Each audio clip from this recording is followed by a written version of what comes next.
These are the eyes that I see right in front of me. Thank you all very much for showing up and showing what an important day this is. As you entered the space today, you may have walked by a sculpture on the corner of Broadway and Pine. The museum serves as the permanent site for this 10-faceted steel sculpture created by artist Scott Osborne. The sculpture was installed in 2023 to honor the 10 victims and has been etched with a note of remembrance and the names of the loved ones we lost on its base. We are honored to be present in this space along with that sculpture today. 4 years. It's the time to complete a high school education. In our city government world, that's a city council term. We've seen a cycle of Olympics and a leap year. In the aftermath of the tragedy that changed our lives and took our loved ones, life has also continued on. For many of us here today, we continue to show our resilience by holding on to two truths at the same time: that we will never forget what happened, and that we will try to keep going forward in the spirit that those we lost would have wanted. I hold each of you in my heart as we move through our time together today. And first, I would like to welcome City of Boulder Mayor Aaron Brockett to say a few words.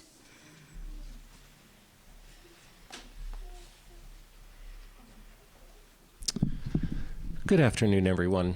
It's wonderful to have you all here on this very solemn and important occasion, and I'm so glad to be able to be here with you and grateful to my City Council colleagues, State Representative Ginny Joseph and Congressman Joe Neguse for joining us as well. I was a City Council member on that dark day of March 22nd, 2021. It is hard to believe 4 years have passed since we lost those 10 precious community members in the mass shooting at the Table Mesa King Soopers on that day. And it is so hard to believe the pain is still so fresh, and I remember that day as if it were yesterday. The shock and the grief and the horror that I felt as I learned about the unspeakable acts that had occurred at King Soopers. But today we are here to remember our loved ones and celebrate their lives. As we settle into our time here together, I invite you to light the candle that you were given on the way in, while I share the Boulder City Council's Day of Remembrance declaration, followed by a collective moment of silence. This declaration was issued by Council shortly after the tragic events 4 years ago and was also read at Thursday's City Council meeting.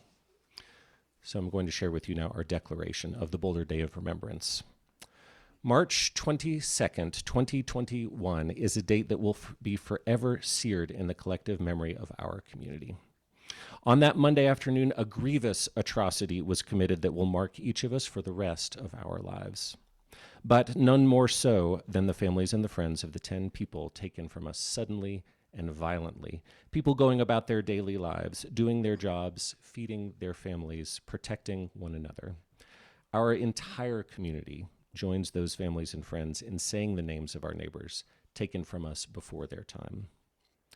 Denny Stong, Nevin Stanisic, Ricky Olds, Trelona Bartkowiak, Suzanne Fountain, Terry Leiker, Kevin Mahoney, Lynn Murray, Jody Waters, and Officer Eric Talley. It has been said that there are 3 deaths. The first is when the body ceases to function. The second is when the body is returned to the earth. And the third is that moment sometime in the future when the person's name is spoken for the very last time. Let us never allow this third death of our 10 fallen neighbors. Let us take the time to speak their names, celebrate their lives, mourn their passing. As long as we remember them, they will never truly die. And so as our modest and humble gesture, the City Council of the City of Boulder declares that every year, in perpetuity, March 22nd shall be designated the Boulder Day of Remembrance. On that day every year, our community will pause and remember the 10 people who departed. On that day, every year, we will celebrate their lives. And on that day every year, we will say their names out loud so that in our hearts, they will live on.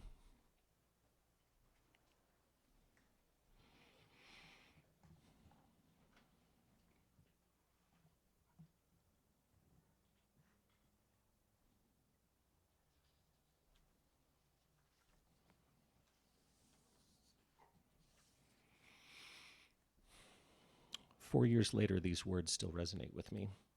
Though this year feels a little bit different. Last September finally brought the end of a long and difficult legal process. Although nothing can bring back the lives that we lost, I take some comfort in knowing that the conclusion of the trial with a guilty verdict may have helped some community members in their healing journey. And I'm grateful that the survivors and first responders who were there that day, along with the victims' loved ones, were finally able to see some resolution. And I want to extend a deep thank you to District Attorney Michael Doherty and his staff for bringing that prosecution to a successful conclusion. We're very grateful. I am incredibly proud to be part of this extraordinary community that continually demonstrates resilience and support for one another in the face of adversity. And I want to extend my heartfelt gratitude to our partners, to the Boulder Police Department, some of whom are with us here today, the Boulder Fire Department, and all the first responders who rushed to the scene on March 22nd, again to the District Attorney's Office, who worked tirelessly to reach a trial conclusion, to the Boulder community, and most of all to the victims' families for keeping the memory of those we lost that day alive. Thank you all so much for being here today. Together, we truly are Boulder Strong. I'll turn it back to Pam Davis.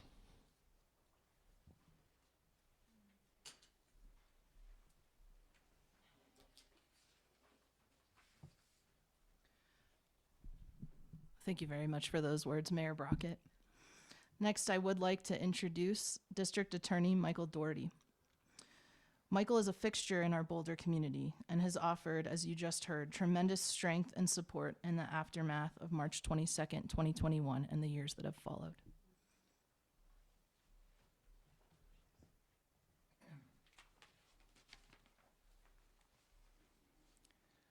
Good afternoon. Today is and always will be a day to remember and honor the victims and to lift up their memories and to support and embrace their families. And for us to come together as a community to mourn the loss and to recognize what we continue to suffer, especially the victim families, but also to recognize the strength and resiliency of the families and this great community. And to Mayor Brockett's point, and I greatly appreciate your leadership and all the help from City Council since the very beginning, Mayor Brockett. From last year to this year, there's been one very significant change. We secured justice at trial. I will say, Katarina Booth gave me invaluable advice, as usual, which is don't talk too much about the trial, and she was right in saying that. But I want to say one thing about the trial, in particular, now and then towards the end of my brief remarks. The first is one of the most powerful pieces of evidence in the entire case was a video recording from inside King Soopers before the shooting took place, before anything had happened. And it was people living their lives, working, shopping, thinking about where they were going to go next, thinking about a loved one, what they were going to have for dinner that night. Innocent people living their regular lives before that reality and that peace was shattered. I've watched that video so many times. And I'm going to share with you something that I've never talked about publicly, which is as you're watching the video, I'm going to ask Ken Kuffner if you recognize this. He could just nod. We never talked about this. But as you're watching the video, there are 4 young men carrying a case of beer. And they walk through the registers and along the front of the store and out the front door. And I just want to say to them, if they were listening, you stole that beer and I saw you do it.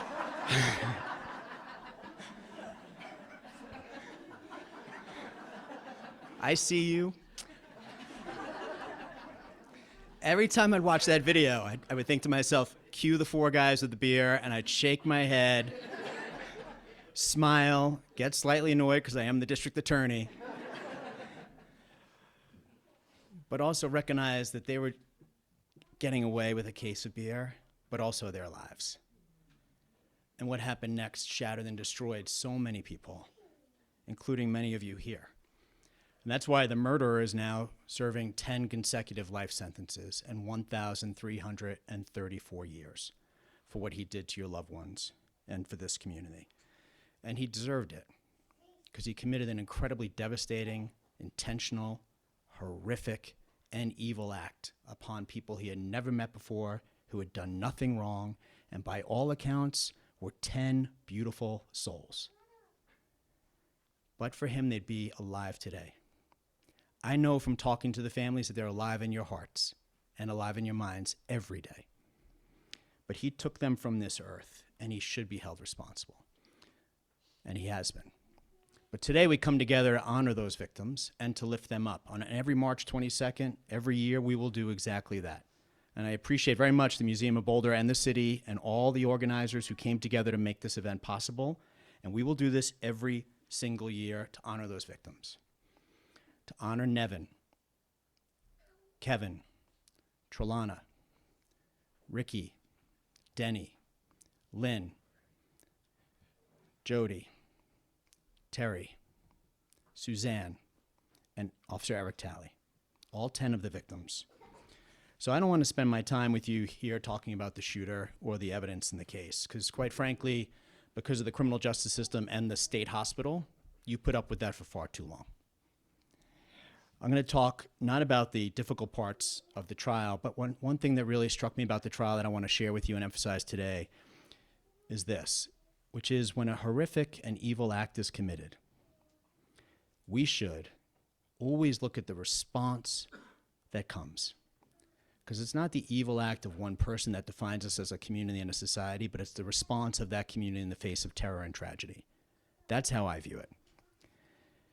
And at trial, we were able to hear stories of true heroism.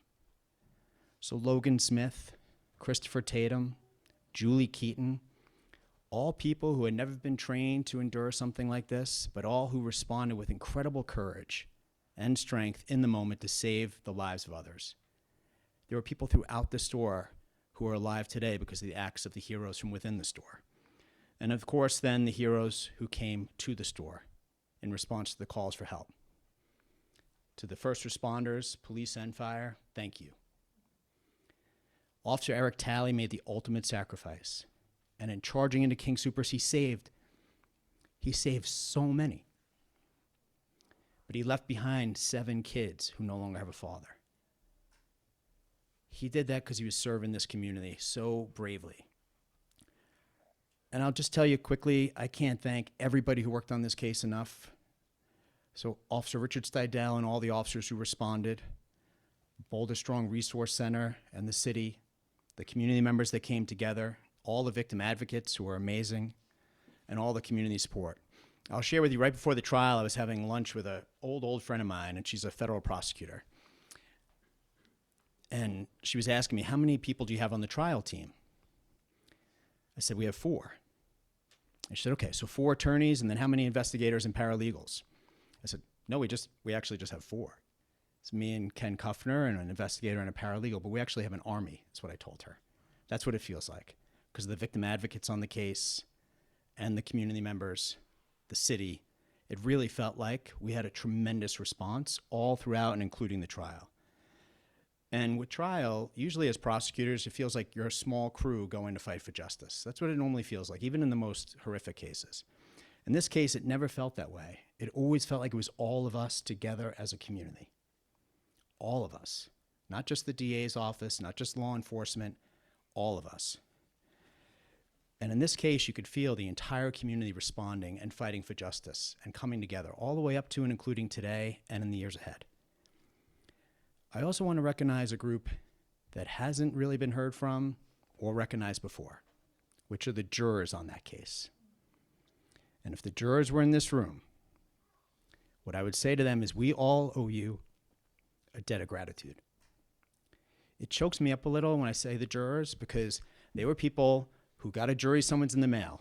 They were not at King Soopers that day. They did not sign on for this. They did not have experience working in cases. They were picked at random and went through a process and then sat in that jury box and listened to some of the most horrific facts you could ever experience and heart-wrenching testimony. And they sat through it every single day. And they did their duty, and that is an understatement. And they worked hard to reach the right result. And once they were done, because they recognized the importance of serving in this role and serving as jurors, you didn't see them on TV, you didn't see them signing up for book deals, and if they were here, you wouldn't even know who they were. But they need to know how much we appreciate them, because they served on behalf of this community as jurors in the worst case one could ever have.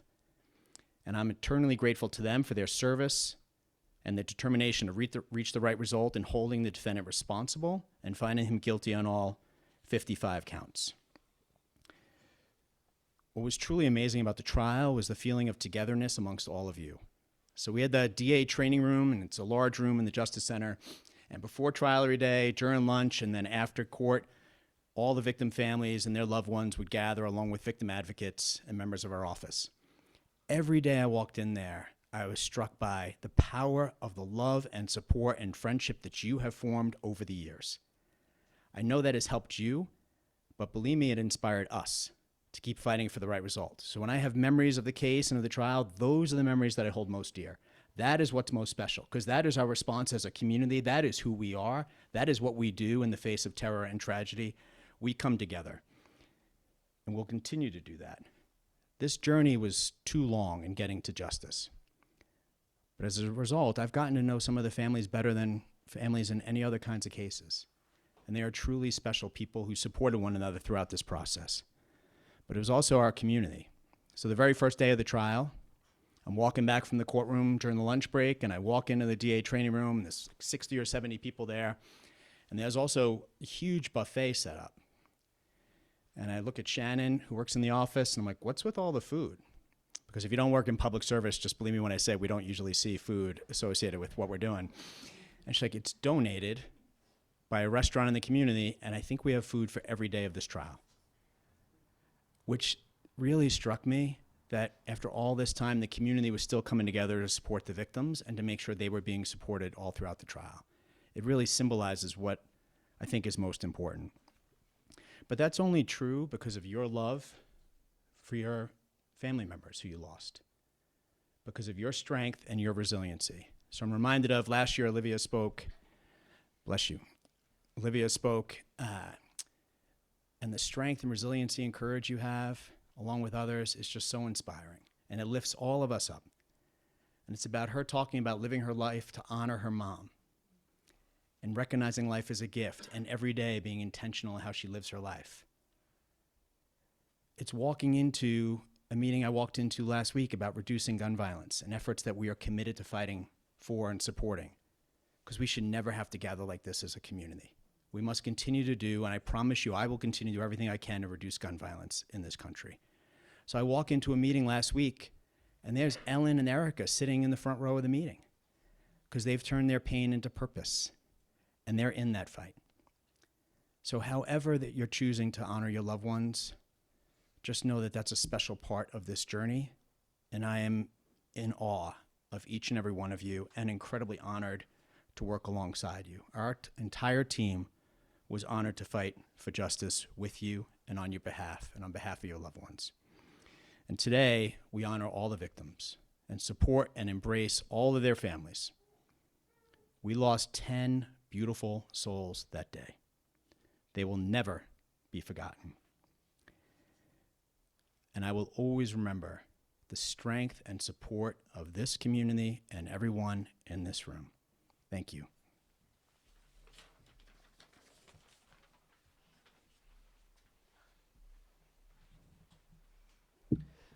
Thank you, DA Doherty, both for your remarks as well as for your tireless service on our behalf. Thank you. I'm now pleased to introduce Boulder Police Department's Chief of Staff, Alistair McNiven. Alistair is here to speak on behalf of the department and as well as Boulder Police Chief Stephen Redfern.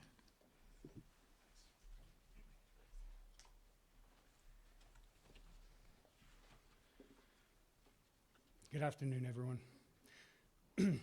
As Pam said, I'm the Chief of Staff for the Boulder Police Department. My name is Alistair McNiven, and it's an honor for me to be here with you today. And Chief Redfern asked me to express that he's sorry he couldn't be here, but he has a work obligation that prevented him from coming. He wanted to also express a number of other things, one of which was that he shared with me that during the trial, he connected with a number of the family members, and he was hoping to be here today to reconnect and continue that relationship. So he's, again, sorry he can't be here.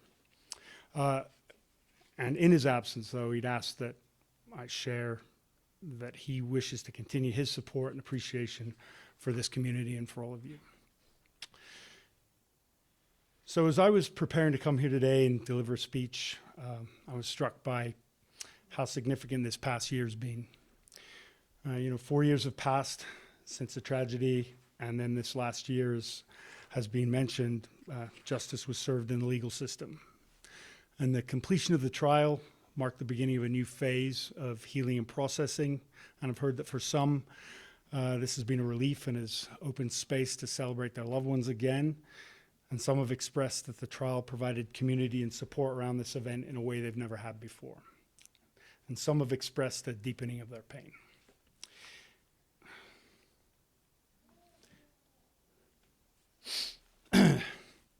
At the police department, the trial certainly stirred up a lot. Responding officers who didn't get to discuss what happened that day for 3.5 years were able to let it out for the first time. We were able to hold debriefs, process the day, and begin moving from a state of freeze to a state of motion. I know it's difficult to unearth all those memories and the pain of that day. It was necessary, and we're grateful for the shift. So personally, the completion of the trial provided me with an opportunity to revisit memories of my time with Eric Talley, specifically the period of time when I had the honor of being his sergeant. So I'd like to share some of those stories with you today. For those of you who knew Eric, it's not a revelation that he enjoyed a good argument. I do too. And over our time together, we discussed and debated many issues, from philosophy and faith to policing and politics, and even sometimes discussions about my challenges with technology, which was an area of expertise for him. And we didn't always agree on everything, which is what made it fun, but we always listened to one another. And the conversations showed me how open-minded and non-judgmental Eric was. He was able to see my perspective and appreciate it even when our beliefs didn't align.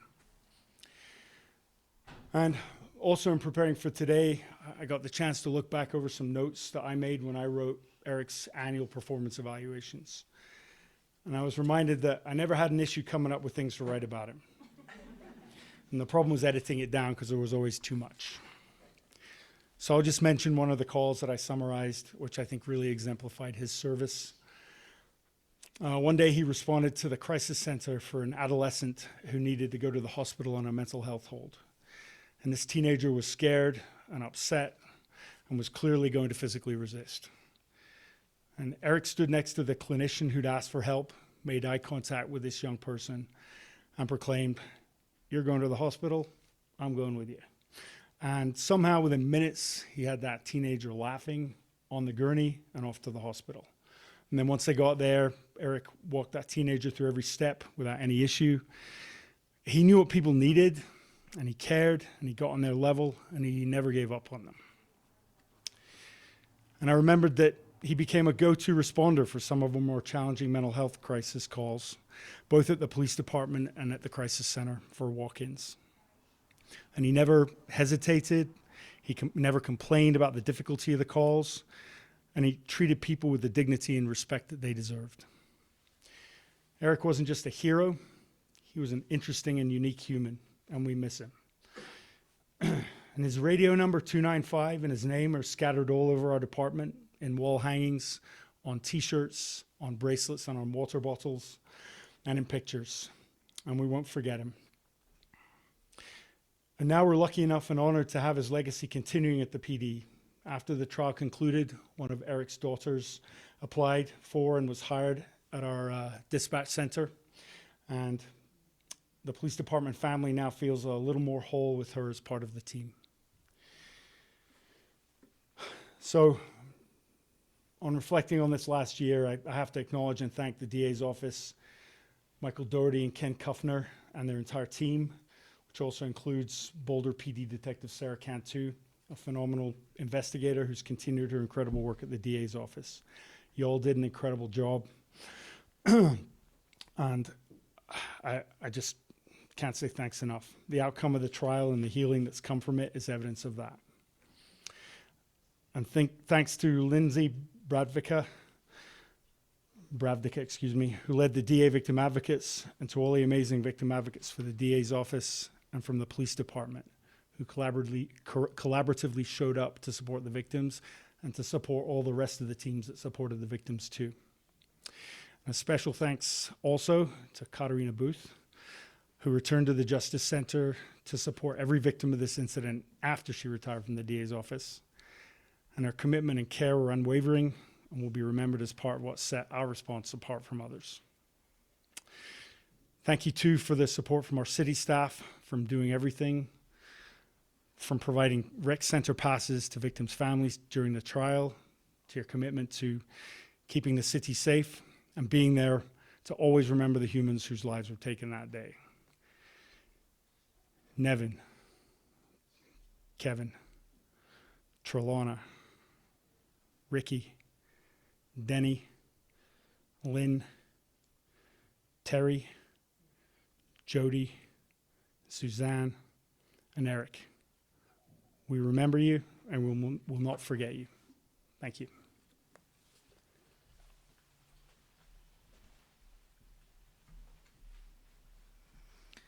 Thank you, Alistair. We now have the opportunity to hear from some families of those who we lost. And first, I would like to welcome Fee Bernier, who is partner to Suzanne Fountain. Take your time. We're going to pull this back. Yeah, whatever.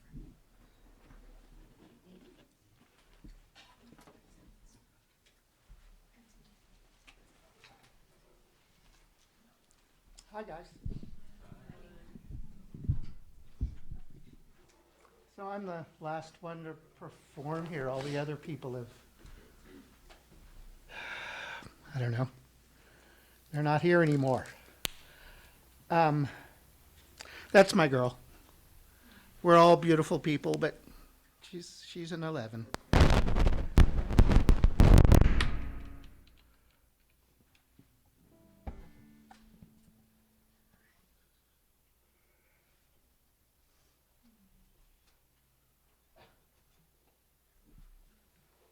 So the last 3 years, I played songs that I wrote for Suzanne. Couldn't help myself, and I'm glad I got to do those. This year I've been writing a lot of kind of darker songs. I didn't think they were appropriate for this.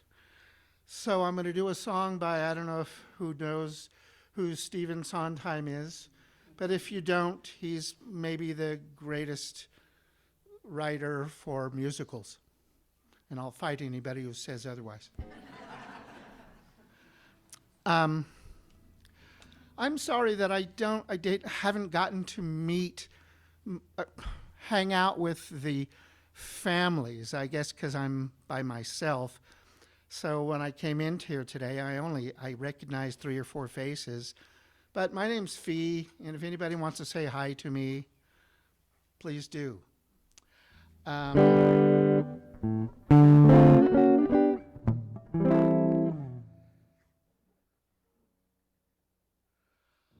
I hope that after this trial that everybody's, gotten the, I don't know, want to say revenge, but all of those thoughts of hatred, and I hope we can get that out of our system and move on to love. I don't want to get into my own politics, but when this happened, it wasn't him that I hated. It was society. I mean, now we have a mass murder every 3rd day. And if it's not 10 people, oh, well, it's just a killing. No big deal. Well, this happens all the time, and it's got to have something to do with all of us. So I hope we can get past this. I know there's a lot of grief. I still do it. A lot of hatred. And find love somehow. I'm not saying for him, I just mean for us. Anyways.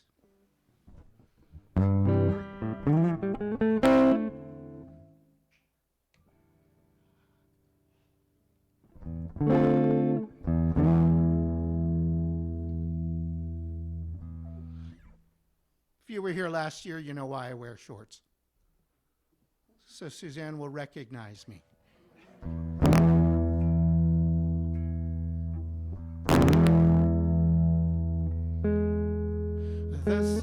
comes up, I think about you. The coffee cup, I think about you. I love you so, it's like I'm losing my mind.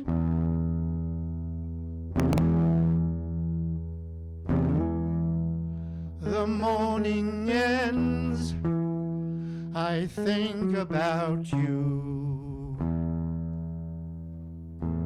I talk to friends, I think about you.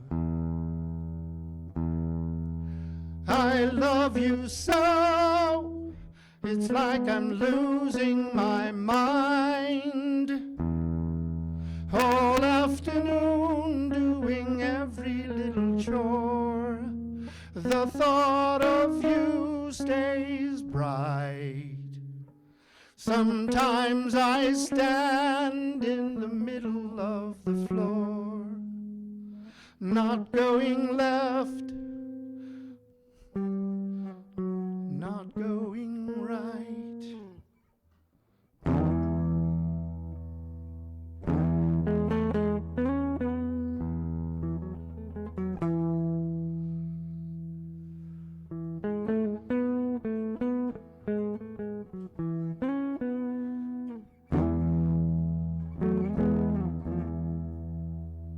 I dim the lights, I think about you. Spend sleepless nights to think about you. You said you loved me, or were you just being kind? Or am I losing, or am I losing? Or am I losing my mind?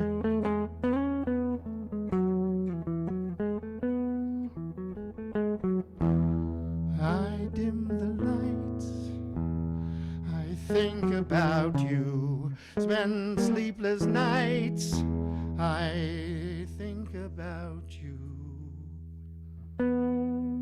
You said you loved me, or were you just being kind? Or am I losing, or am I losing, or am I losing my mind?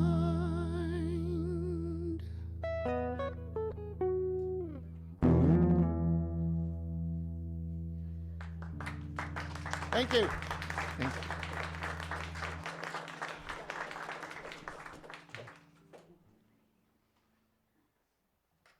Stephen Sondheim, everybody.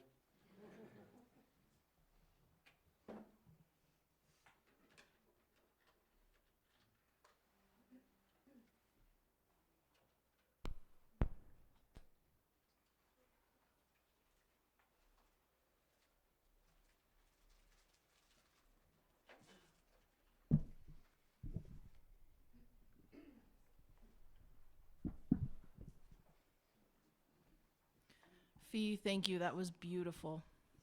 Really appreciate you. Next, I'd like to welcome Bob Olds up here, uncle of Ricky Olds.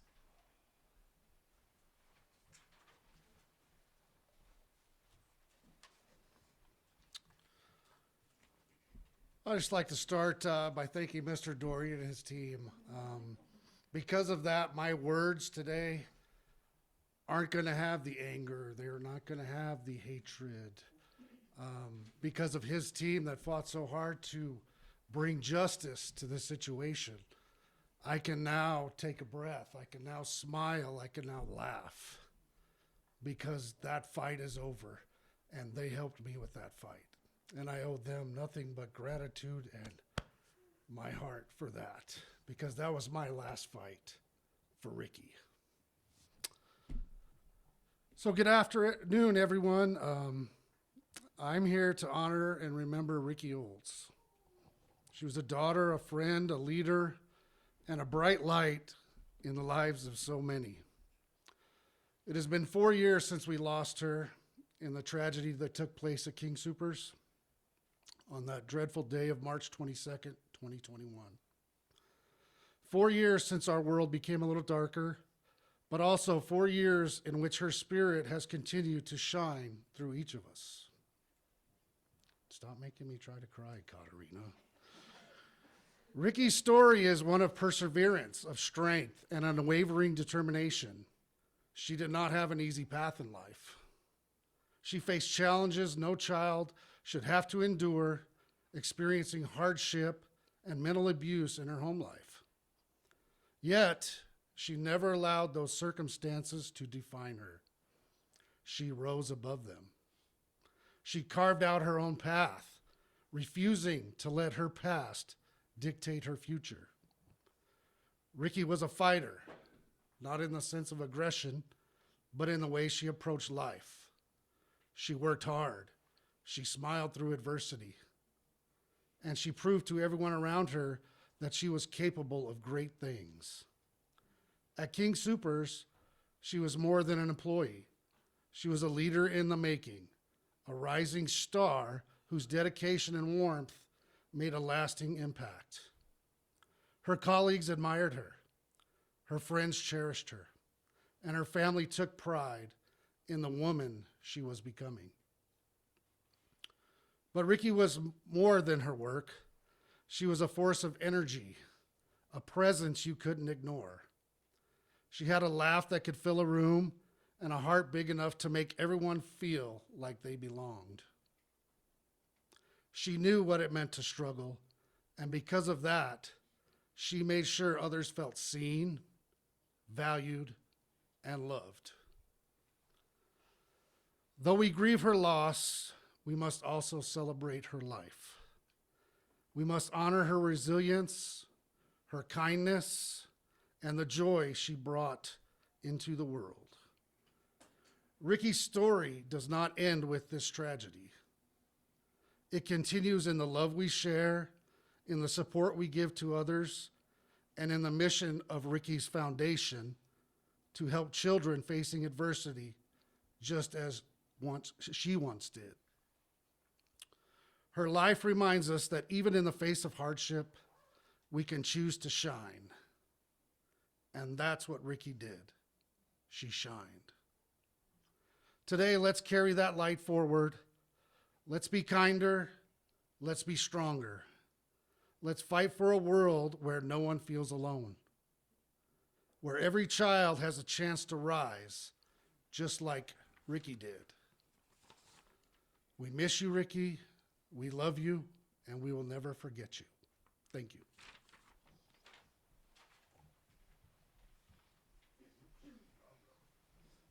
Thank you, Bob, for sharing Ricky's light with us. Next, I'd like to introduce Erica Mahoney, daughter of Kevin Mahoney.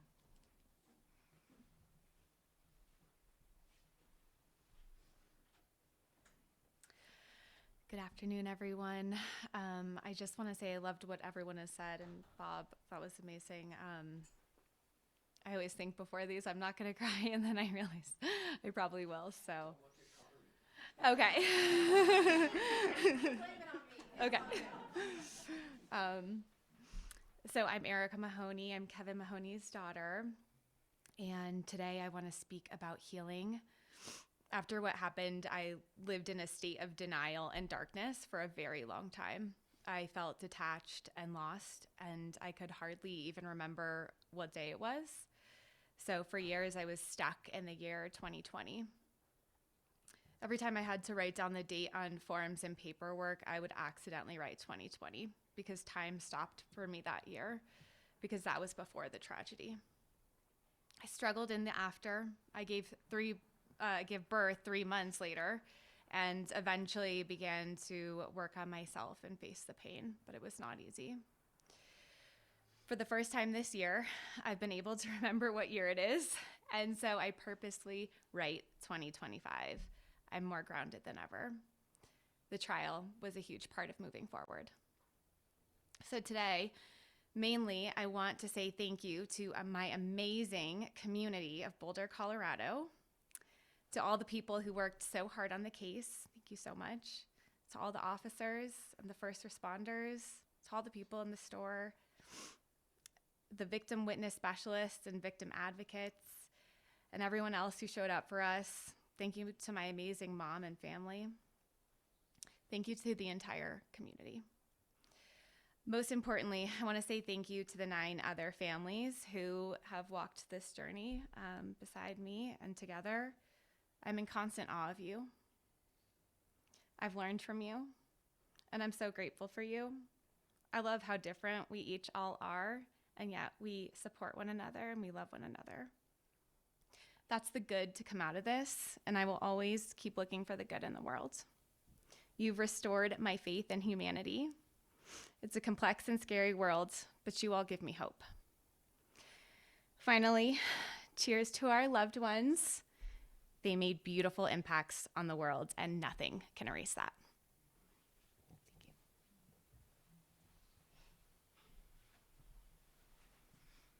Thank you so much, Erica. I'd now like to welcome our City of Boulder Deputy City Manager, Chris Meschuk, for a few remarks, and then we'll be concluding and moving on to connection with one another.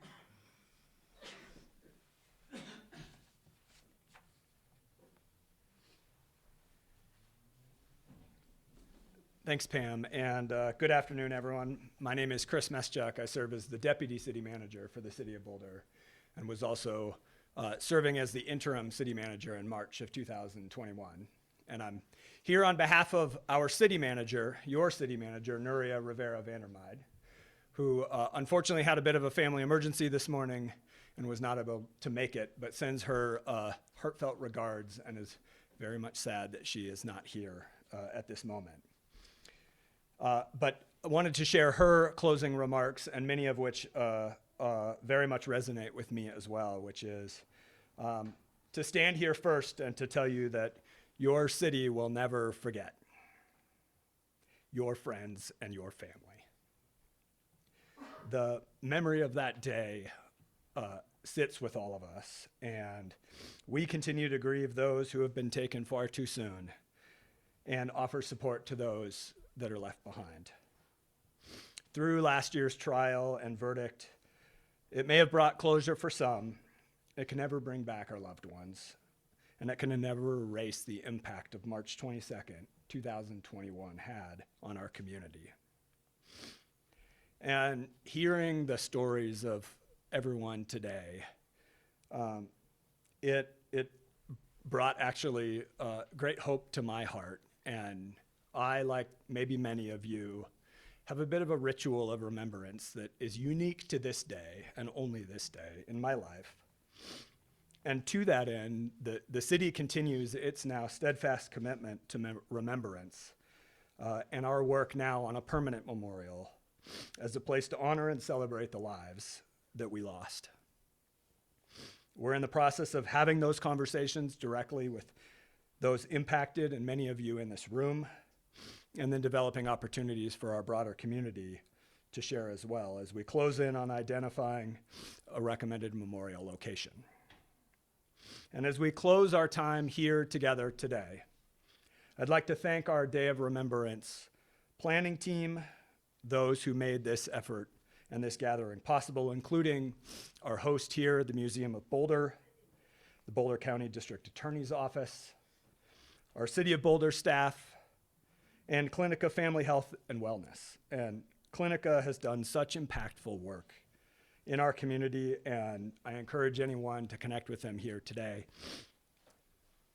The Boulder community is incredible and is so honored to be a part of and continue to be able to support each other, to check in to one another, to offer memories, a shoulder to cry on, and smiles. And to the families and friends of those that we lost, thank you for sharing your memories here today so that we can celebrate. I have faith that our compassion, our resilience, and solidarity as we continue to move forward, just as we have over the last 4 years. So thank you all. Thank you, Pam Davis, for guiding us through this afternoon, and I welcome her back up to the podium for some closing words.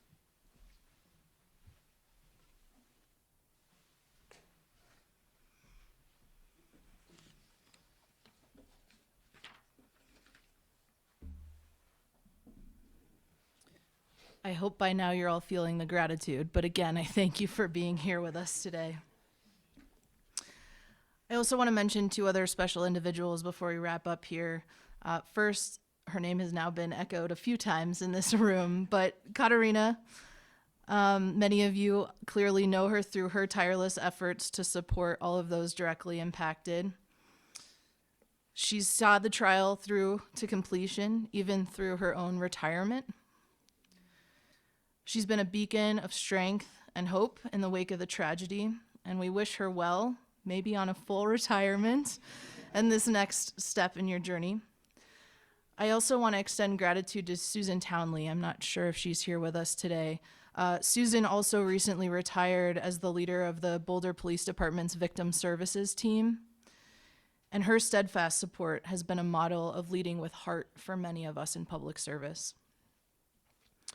As you move on from our gathering today, you'll see a table in the entryway.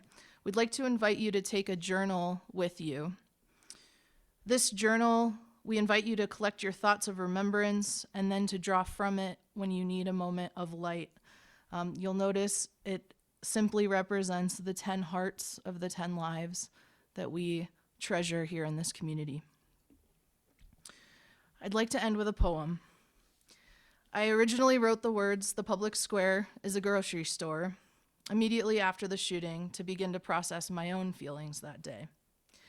I've revisited the words many times, and last year revised and added to the story out of love for the specific lives that we've lost. Thank you for the opportunity to share it with you once again and for keeping these names alive. I'm going to take my awkward water moment.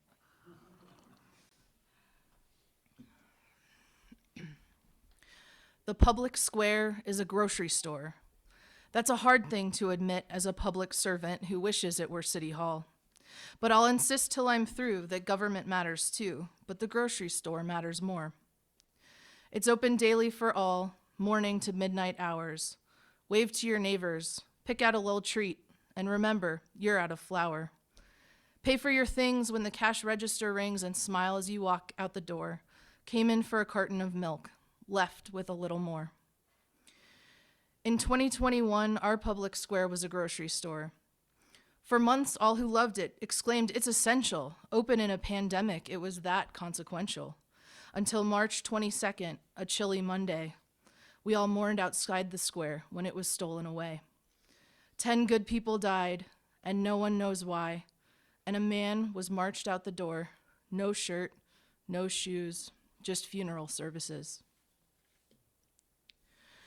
The thing about the public square, though, the thing about the grocery store, is that even when it was broken, even when it was not open, it still belonged to everyone. I kept hearing that truth spoken. In every place that I had been, in every face that I had seen, was someone saying, "That's my grocery store."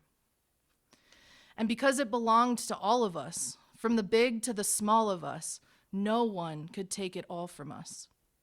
The fences came down and windows were repaired, and once again we returned to the public square. 4 years have gone by now since that Monday in March, and those 10 good souls have never left our hearts.